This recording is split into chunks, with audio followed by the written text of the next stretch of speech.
Hello and welcome to this chat with the Institute for Security Studies. My name is Andy Asamoah, head of the African Peace and Security Governance Program at the Institute for Security Studies. It is elections period at the African Union and many senior leadership positions are up for grabs, particularly at the level of commissioners and chair of the African Union Commission. If you are new to the issues of the African Union, the chair of the commission is the head of the Secretariat of the Union. So it is a very key position which is usually occupied by very influential Africans. The current chair of the Secretariat or Commission, His Excellency Musa Faki, is from Central Africa. And so according to the AU's regional rotation policy or principle, East Africa now has the chance to have the person who occupies the important position. And because of that, 4 candidates from the region are contesting and currently campaigning across different capitals of the continent for the opportunity to be given the head of the commission position.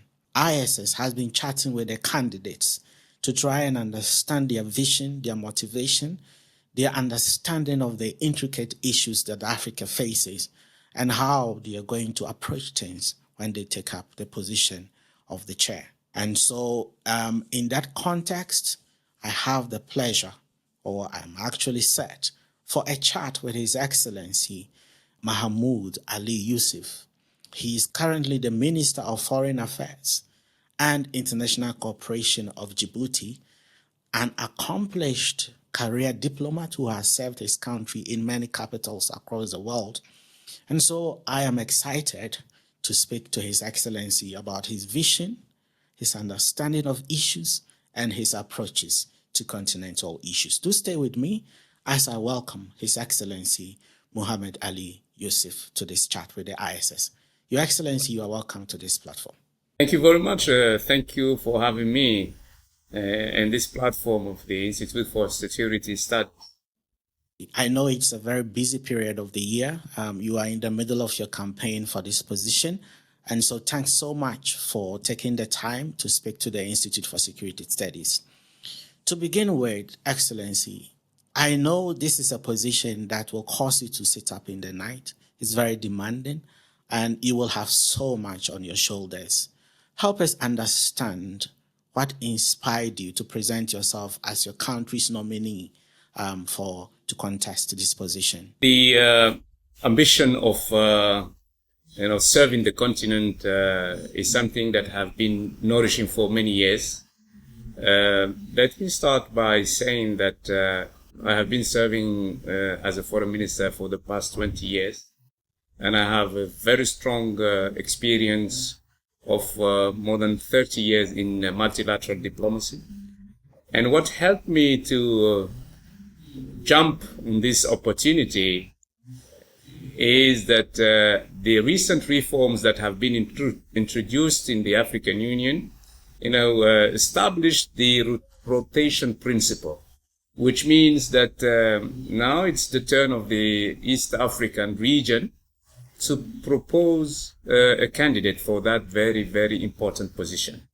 So these are a number of reasons that motivated me and pushed me to really believe in my capacity and also in the opportunity to take over or to take on the position.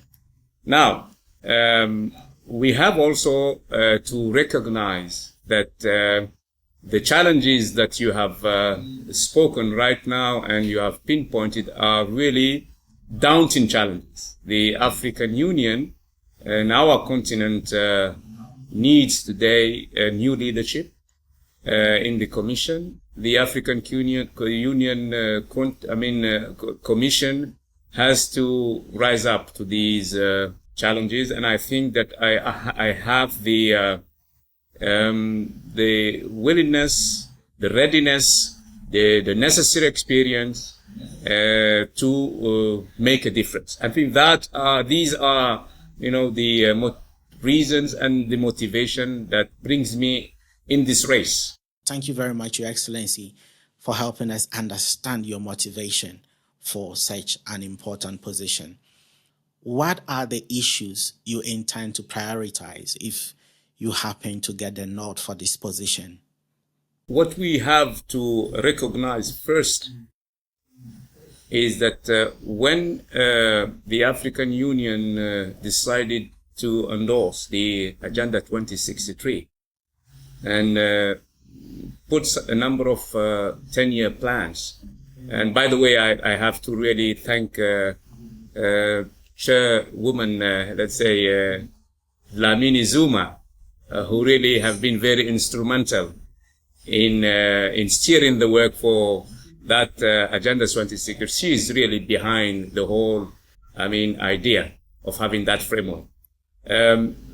We have a very strong framework and plans to deliver. We rely on a number of mechanisms for that. And I think that this is a long process. Building a continent which has to be in the future a prosper and integrated and a peaceful continent. We need really to work with the prospect of making those instruments, that strategy and framework as efficient as possible. The role of the Commission at this stage is to work on the efficiency of the implementation of decisions that have been made by our leaders, our heads of state and government. That performance needs a very innovative leadership. The rising the level of execution of our decisions needs a more coherent working methods between the Commission, the regional economic communities, and the member states.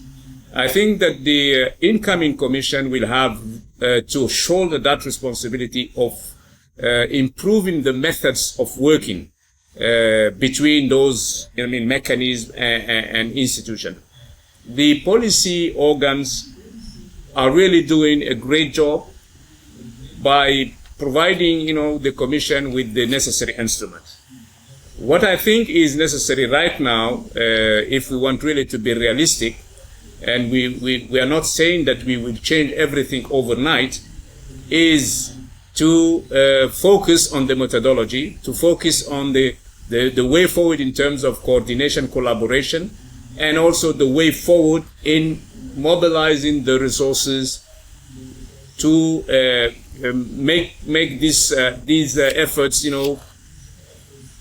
be or be efficient on the ground and bear fruits, which means that the financial resources are important. We need to work on competent and skilled, recruitment for employees. We have to give, our staff in the Commission a horizon in terms of career promotions and career, development. I think these are some of the shortcomings that we will deal with as a priority. As indicated earlier, when I asked my first question, this is a position that will require so much and will require you to champion many of Africa's challenges. If you could help us understand, what are the most pressing issues Africa faces at this time, and what role do you see the AU playing in all of these? When you have a long journey, you have first to work on your, means of transportation. Now, I started to talk about those capacities, instruments, policy organs, means, and prerequisites, because the challenges, we all know them on the continent. We have peace and security challenges on the continent, so many hotspots, unconstitutional changes of governments in a number of countries. We have to deal with internal crises like in countries like Sudan, Libya. We have also to try and resolve tensions between countries. When it comes to peace and security, we know the challenges. We have the instruments and the mechanisms, and we will work on that, those mechanisms, and try to bring up new initiatives, new ideas to help through the Peace and Security Council, through the other mechanisms that we have. You know them. I will also remind our listeners and viewers very quickly. When it comes to peace and security, we can rely on what we call the panel of the wise or the elders. We can also rely on the standby forces. Each region has on the paper. They are not operational yet. Standby forces to prevent conflict, to resolve them. We have committees of chief of staffs of the African countries who meet, on a regular basis. We also have what we call the Peace Fund. Up to now, $400 million have been mobilized to finance our African, missions, operations on the continent. So the strategy is there, which is the African peace and security architecture. We do have mechanisms. Now we need to mobilize more resources, and we will work on the peace and security issues as a priority. Because without peace and security, it's very difficult to really handle the development issues. On the continent, we do have, migration issues.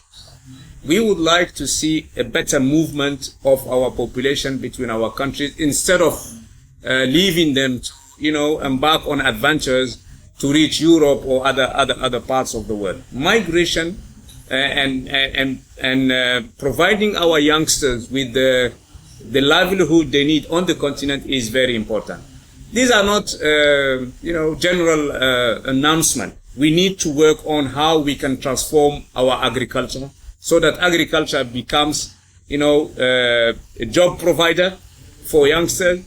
That transformation of our agriculture will be on the basis of a plan we do have. Our strategy is there, but transforming our agriculture and agro-business on the continent, we have to work on the smart agriculture, smart crop, harnessing the water resources. I think there are a number of critical objectives that we need to work on. Then, providing jobs to our youngsters and youth on the African continent goes through the industrial transformation of the continent.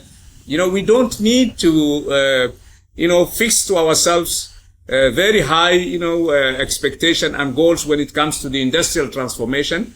But each country, if each country can transform its production resources, locally, and not export export raw materials to abroad, so that the value-added, dimension of that production be really of use for African youth.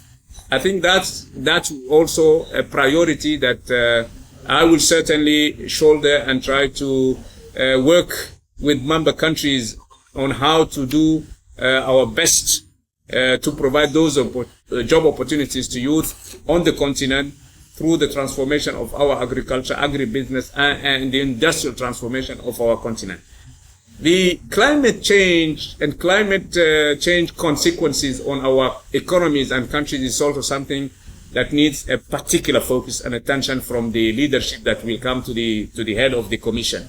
We hear about these COP28, COP29, each and every time meetings worldwide every year almost are held, but the African voice is not heard yet, loudly heard.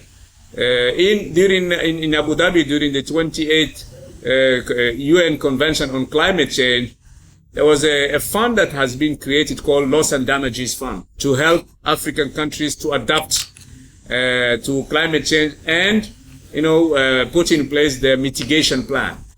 That funding is still missing. And the African Union and the African continent is the major collateral damage of those climate changes. We are not the polluters. Industrial nations pollute the atmosphere, and we are the main victim of that. Then I have one other priority I really would like to underline is the fact that our continent put in place a beautiful framework of exchange and trade called the CFTA. The Continental free trade area has been endorsed and adopted since 2017. Many countries ratified the treaty, and the instruments have been put in place. Now we need to think on how we can boost African internal trade, or trade between African countries. So far, the figures we have are not very joyful, very, we are not comfortable with those figures. 18% is the level of trade between African countries, while African countries are trading with the outer world up to 80%. So we have key instruments. Those instruments are there. We have a trade observatory. We have a payment system that is not completely operational. We do have also a mechanism to control and monitor the tariff barriers. We have also a number of mechanisms with regard to non-tariff barriers. So we need to find the synergy between those mechanisms so that trade is boosted to the level or to the extent where we can really, by 2063, even before, talk about a liberalized African market for trade, common custom, system for the African countries, and see how we can figure out the fact that the payment system, that is very, very important. The payment system is put in place. When we have to trade, two countries have to trade with each other, they pass through, a foreign currency, dollar. And then we lose a lot of money in that system. See? So if we can trade between African countries on our own currency, and a payment system established so that to compensate the loss of that can be brought up by those exchanges, so that payment system would be fundamental to boost our goals in implementing the different protocols that we have in the CFTA. So, as I said, priorities: youth and job employment, migration and how to help our youth to stay on the continent. Peace and security is, of course, very important. Trade and cooperation between African countries are also one of the priorities. I will certainly focus on if I'm elected, next year, February 2025. I talked about the mechanism we have, where we should start, about a number of priorities we need to focus on, and I think that we are doing good progress. We are not starting from scratch. The first 10-year plan has given us a clear indication of the performance, so we need to raise the level of performance of all those mechanisms. As you know, the AU recently celebrated its 20th anniversary. How do you evaluate the AU's performance over this period? And how do you intend to address any shortcomings that you think the AU has? When the founding fathers, created the OAU, they have really a number of objectives and goals to reach. One of them was, of course, to create an integrated continent, a peaceful, integrated continent. And then in 2002, we had to move up to another level by putting in place the African Union with a new mechanism, the Peace and Security Council, and other mechanisms. And then gradually also some of the mechanisms that were at the stage of programs have been included in the African Union, like the NEPAD, the peer mechanism, and so on and so forth. So this is a very interesting evolution of our organization, because we need to adapt, over the years to the new challenges that are, facing the continent. So the organization has been really evolving towards those goals with new mechanism, a new momentum, and new strategies. I mean, this is a general assessment of the overall situation. So there are shortcomings. We recognize that.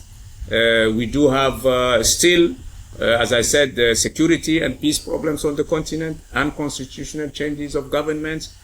We still have to deal with lack of proper education all over the continent, while the level of schooling and the number of children going to school have risen significantly.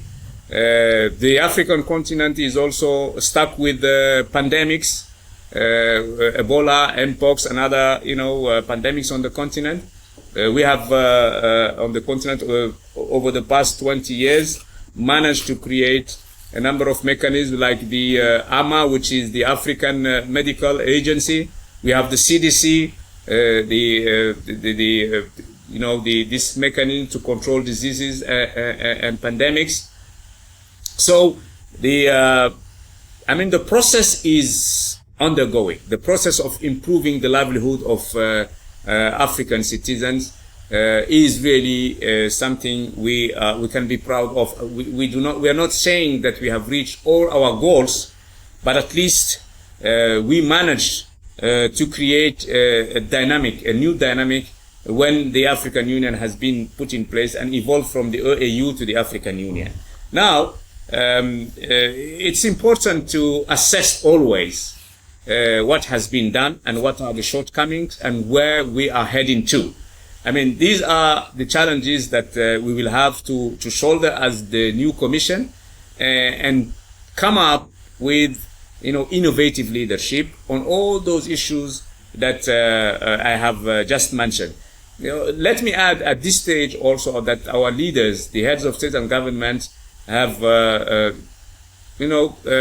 put in place a number of reforms since 2017, and those reforms have also to be implemented for some of them. Just to give you an example, when it comes to resource mobilization, we have decided that 0.2% of eligible, for instance, imports should be paid, import taxes should be paid to the African Union as a statutory contribution for each and every country. So far, only 17 countries have, they abided by this rule. So you see, the reforms are there, but still we need to work on how to convince member countries really to embark on those reforms, implement them, and help the African continent to achieve those goals that we are compelled to achieve, because this is our responsibility. So I'm saying that we have made good progress.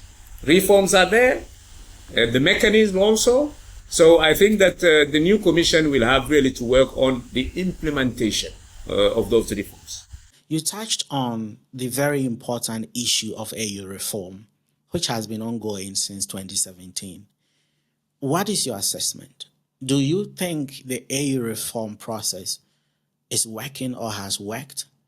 And what is your assessment of that? And what do you intend to do to enhance whatever progress have been realized so far? I think it's a process. I think we cannot say that the reforms have failed. Some of them have been implemented. Others need to more efforts to be executed on the ground. The reforms are necessary because the world is in a continuous transformation. When you see that we are living in a polarized world where groupings are gathering to be at the table of global decision making, the African Union needs to be each and everywhere. We managed to get, a seat in the G20, but it's not enough. We need to be at the boards of international financial institutions like the World Bank, IMF. We will be fighting for having 2 permanent seats with the right of veto at the UN Security Council. So these reforms are matching or are really in line with the world which is in the process of transformation. Now, I have to really underline the fact that we cannot, change the world, change the continent overnight. We cannot implement all those reforms overnight. Some of them have been implemented, others need to really to be implemented. We can do it through, 3 or 4 mechanisms. We need a better coordination between the Commission, the regional communities, and, member countries. We need periodic meetings very regularly between, the Commission and the PRC. And we that interaction, and to discuss, debate, deliberate, and see on how we can move together, in a more coherent way, creating a better sense of cohesion. I mean, these are the kind of things that we should not neglect. These are the methodology I would like to come up with if I'm elected, next year.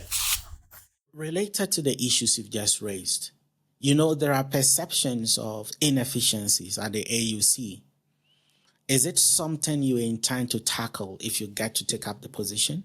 Yes, there is somehow a civil servant mentality in the African Union Commission. So sometimes, to be stuck in bureaucracy, which resemble, the kind of bureaucracy we do have in our administration, public administration. Maybe that has to change. And I think that one of the things that I would like to bring in my leadership is to see a better involvement of the private sector in the decision making at the Commission level. Better, engagement of the civil society. We need to have them on the table each and every time, so that to move away a little bit of this bureaucrat mentality. Because if we stay stuck in this mentality, we will miss the train of innovation and transformation. So that's something that is really very permanently present in my mind. And I would really find a way to have all these people around the table. And that's it's not only an electoral promise, but it's something that I believe in. You touched on the issue of the relationship between the African Union and the regional economic communities, right? But there's a dimension I want us to discuss a bit, and that is the relationship between the AU Commission and member states at the level of the PRC. First of all, how do you evaluate the relationship between the AUC and the PRC? And what measures do you intend to take to fix issues and to make sure that that relationship works towards meeting the goals of the AU Commission? Let me stress something that sometimes we tend to forget, is that the African Union Commission is at the service of member countries. And the PRC is the organ, the policy organ that represent, the member countries.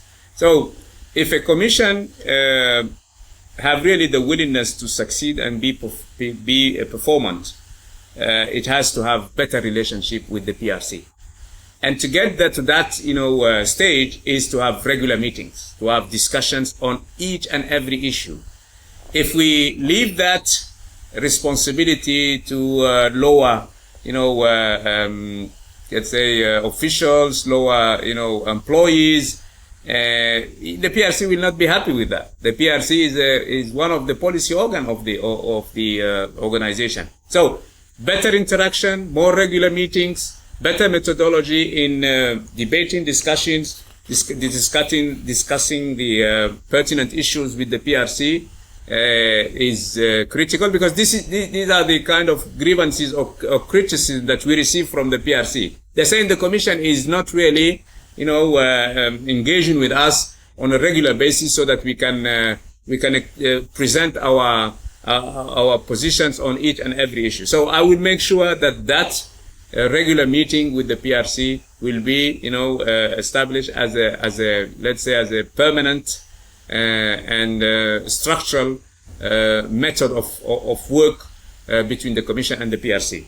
If I could turn a bit into international issues, the issue of the AU becoming a member of the G20, now G21, if we could look at it that way. How do you see Africa's role in that space? And what strategies do you propose that the AU rolls out to enhance its use of that space and the influence, or to use it as a platform for expanding Africa's influence in the world? When global decision makers meet, they, of course, made decisions on the destiny of the world. And in particular, on the way African concerns and expectations could be handled. If Africa is absent from that table, it's difficult to have an impactful, influence on the decisions that are made by the G20, now will be G21, when it comes to African expectations, African problems, and African concerns. That's number one. Of course, we have our own strategies when it comes to the African Union, and those strategies will be better explained if we have someone around the table, the representative of the African Union Commission. If it is around the African agriculture strategy, if it is about the transformation of our industrial sector, or if it is related to climate change and the consequences that we have to support because of what we are living as natural catastrophes. So when you have someone around the table, you can be sure that that representative will make a case in front of those decision makers. So we will be part of the global decision making. That's very important. We cannot neglect that. Then the African Union Commission, the African Union has already a number of partnerships with bilateral partners. You know about the African Union Japan partnership. You also have heard certainly about other partnerships bilaterally. But what is needed, I think, is to make a case in front of all those partners in an equal footing. When we are talking about the African problems, we should not be at a position of begging or waiting something from those decision makers. We have our dignity, our pride, our capacities and capabilities as a continent. That's, the position that has to be strengthened. If we can speak with one voice as African, everybody will listen to us. But if we go to those meetings as a country, South Africa, Nigeria, etc., we will be just an African country without the necessary leverage needed to have that impactful influence on those global decisions. That's why I think it's critical that the African Union gets its rightful representation on these, institutions. If I could zero in on the element of the relationship between the AU and the regional economic communities, the RECs, which you touched on in your earlier explanation on some of the issues. Let's look at the dimension of tensions and sometimes outright animosity and competition and contestations that emerge between the regional economic communities and the AU on some very critical issues on the continent. Because I know these will certainly happen at some point if you happen to be the chair of the AU Commission. How do you intend to resolve some of these issues, and how will you enhance the cooperation between RECs and the AU towards fulfilling the Africa we want agenda on our hands? Let me take you back a little bit, to 1991, the Abuja summit. So when our leaders, our heads of state, decided to create those regional economic communities, the main goal is to enhance and promote integration through building blocks. So we do have 8 RECs, as we call them, on the continent. And the idea is to really create complementarity. First, inside the region. And then put in place the necessary policies so that region, rise up to the challenge of integration. And from that perspective, there is a principle called the principle of subsidiarity.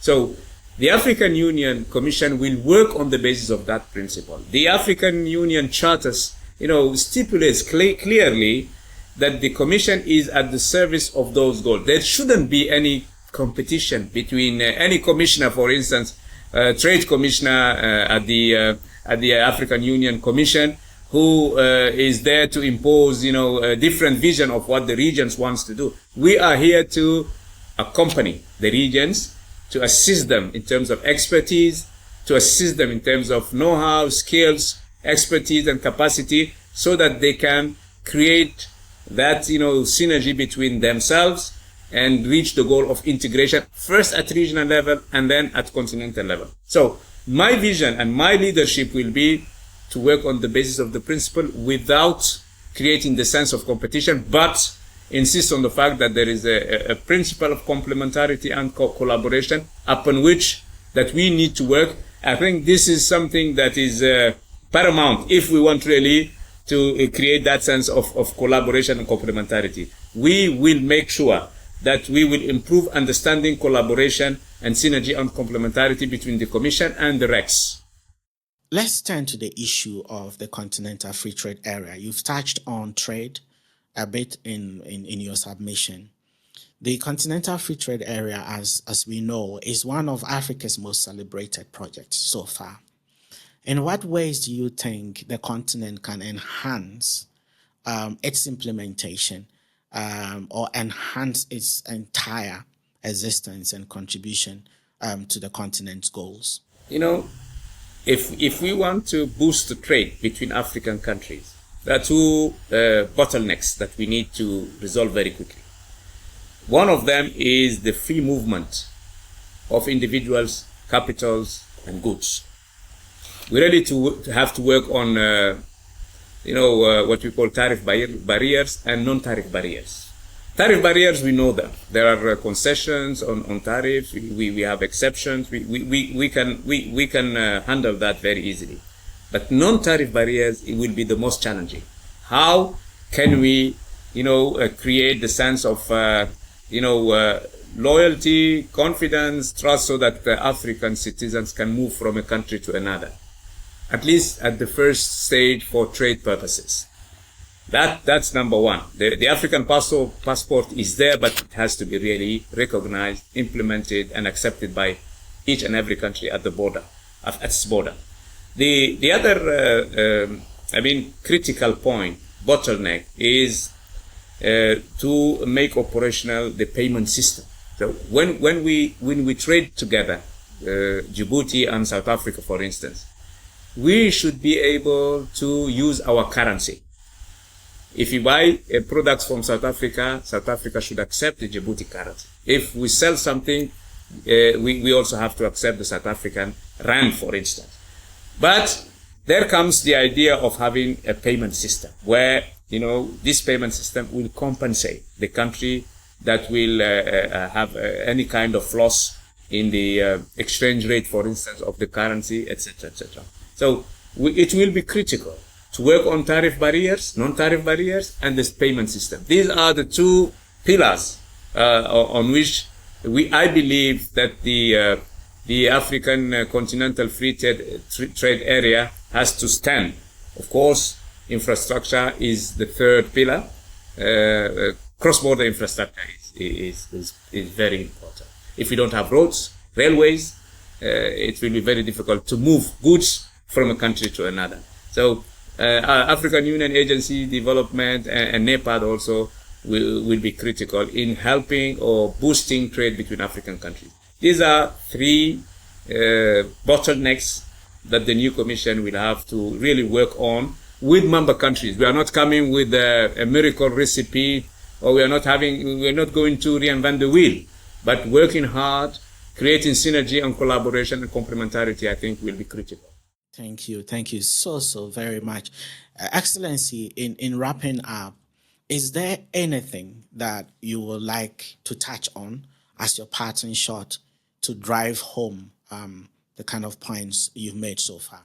Just one thing in comparison with my competitors and contenders. I have been in diplomacy, multilateral diplomacy, for so many years. I'm still active. It's not the case for other contenders. So I think I am the man for the job. So I hope that February next year, our leaders will take into account that comparative advantage. Thank you so much. Thank you, Your Excellency. from your explanation of your motivation to the articulation of the very issues that you'll be required to deal with, and outlining your priorities and some of the challenges Africa faces. I would like to take the opportunity to thank you so much for this chat. We are hoping that all the points you've raised and your articulation and understanding of the issues hit home with member states so that you could be considered as fit for the position. We are so much grateful for the opportunity, and I would like to take the opportunity on behalf of the Institute for Security Studies to say thank you very much for taking the time out of your extremely busy schedule to be part of this chat, which I believe will allow a lot of member states and people to understand what you stand for and your understanding of issues. We wish you well also in the forthcoming debate in December. Thank you very much, Your Excellency. Thank you very much. Thank you very much to you. You've been listening to a chat with His Excellency Mahamoud Youssouf, the Djibouti candidate for the chair of the AU Commission. My name is Andy Asamoah, and this has been the ISS chat with the candidates. Thanks so much for watching and for listening. Thank you.